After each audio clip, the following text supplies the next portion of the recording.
ഓണക്കാലത്ത് പച്ചക്കറിയുടെ വില വർധനവ് പിടിച്ചു നിർത്തുന്നതിൽ കുടുംബശ്രീ വഹിച്ച പങ്ക് വലുതാണെന്ന് തദ്ദേശ സ്വയംഭരണ എക്സൈസ് പാർലമെന്ററികാര്യ വകുപ്പ് മന്ത്രി എം പി രാജേഷ്. സംസ്ഥാനത്തെ 617 കുടുംബശ്രീ CDSകളുടെ IS സർട്ടിഫിക്കേഷൻ പൂർത്തീകരണ പ്രഖ്യാപനം ഉദ്ഘാടനം ചെയ്യുകയായിരുന്നു മന്ത്രി. ഓണക്കാലത്ത് കുടുംബശ്രീയുടെ നേതൃത്വത്തിൽ 8913 ഏക്കറിലാണ് പച്ചക്കൃഷി നടത്തിയത്. 1378 ടൺ പച്ചക്കറിയാണ് ലഭിച്ചത്. 1800 ഏക്കറിൽ പൂക്കൃഷിയും നടത്തി. സംസ്ഥാനത്തൊട്ടാകെ 2000-ലേറെ ഓണച്ചന്തകൾ നടത്തിയിരുന്നു. ഓണക്കാലത്ത് പച്ചക്കറി, പൂക്കൃഷി, ഓണസദ്യ എന്നിവയിലൂടെ കുടുംബശ്രീയുടെ വിറ്റുവരവ് 40 കോടി രൂപയാണ്.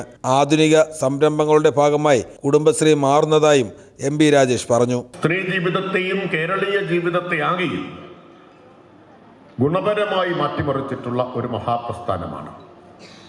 28 വർഷം ആയി കുടുംബശ്രീ വന്നിട്ട്, 27 വർഷം പിന്നിട്ടു, 28ാമത്തെ വർഷമാണ്. ഈ 28 വർഷം കൊണ്ട് കുടുംബശ്രീ കേരളത്തിന്റെ ജീവിതത്തിലുണ്ടാക്കിയ മാറ്റം വളരെ പ്രധാനമാണ്. ഇവിടെ അധ്യക്ഷൻ പറഞ്ഞു, അടുക്കളയിൽ അടുപ്പിൻ മുട്ടിൽ നിന്ന് സ്ത്രീകളെ അരങ്ങത്തെത്തിച്ചു എന്ന്. 20ാം നൂറ്റാണ്ടിലെ കേരളീയ നവോത്ഥാനത്തിന്റെ ഏറ്റവും വലിയ മുദ്രാവാക്യം അടുക്കളയിൽ നിന്ന് അരങ്ങത്തേക്ക് എന്നതായിരുന്നു. അത് അക്ഷരാർത്ഥത്തിൽ സാക്ഷാത്കരിച്ചത് കുടുംബശ്രീയുടെ ആവിർഭാവത്തോടു കൂടിയാണ്. ലക്ഷക്കണക്കിന് സ്ത്രീകളെയാണ് കുടുംബശ്രീ അകത്തളങ്ങളിൽ നിന്ന് സാമൂഹിക ജീവിതത്തിന്റെ മുഖ്യധാരയിലേക്ക് എത്തിച്ചത്.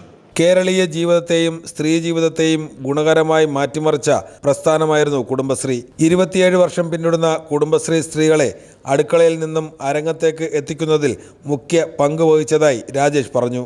എം നൌഷാദ് MLA അധ്യക്ഷനായിരുന്നു. സംസ്ഥാനത്ത് കുടുംബശ്രീയുടെ പരിധിയിലുള്ള 617 CDSകൾക്ക് പ്രവർത്തന മികവിൽ ISO അംഗീകാരം മന്ത്രി വിതരണം ചെയ്തു. ജില്ലാ collector N Devidas, Kila director general A Nizamuddin, deputy mayor S Jayan, Punalur നഗരസഭാ chairperson K Pushpalatha, Kollam block panchayat association secretary Jayadevi Mohan തുടങ്ങിയവർ പങ്കെടുത്തു. CDSകൾക്ക് ISO അംഗീകാരം ലഭ്യമാക്കുന്നതിന്റെ ആദ്യഘട്ട പ്രവർത്തനങ്ങൾ പൂർത്തിയാക്കുകയാണ്. 453 CDSകൾ കൂടി ISO അംഗീകാരം നേടുന്നതിനുള്ള പ്രവർത്തനങ്ങൾ പുരോഗമിക്കുകയാണ്. ജില്ലയിൽ 74 CDSകളും ISO അംഗീകാരം കരസ്ഥമാക്കി.